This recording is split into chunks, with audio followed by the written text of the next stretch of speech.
Hello everyone! Remake ulit tayo ng mga dati ng binaon ni Ate Kus. Sigurado akong kilala nyo kung sino ang karakter na gagawin natin ngayon. Simulan na natin ang paggawa sa pamamagitan ng ating malilinis na kamay. Gumawa tayo ng kanyang ulo, ng kanyang katawan, at ng kanyang mga paa. Sa simula ay maiisip mo na hindi maganda ang ating ginagawa, pero sabi nga nila, trust the process. Pasensya na pala kayo kung ngayon lang uli ako nakapag-upload kasi marami mga kaganapan itong mga nakaraan sa buhay-buhay natin.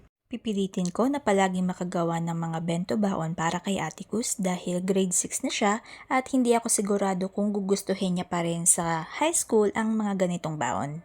At dahil nga pihikan si Ate Kus ay alam nyo ba na madalas kapag lumalabas kami ay sa iisang fast food lang kami kumakain or kaya naman nagti-take out kami para matry namin ng ibang pagkain sa ibang restaurant. Minsan nga ay naiisip kong tawagan ang fast food chain na ito para pilitin silang kuning endorser si Ate Kus. Kaya nyo bang hulaan kung anong fast food chain ito? I-comment nyo na yan ha! Ayan, tapos na natin gawin ang ating character ngayon. Nahuhulaan nyo ba kung sino siya? Comment nyo na yan ha! Follow, like, and share! Bye-bye!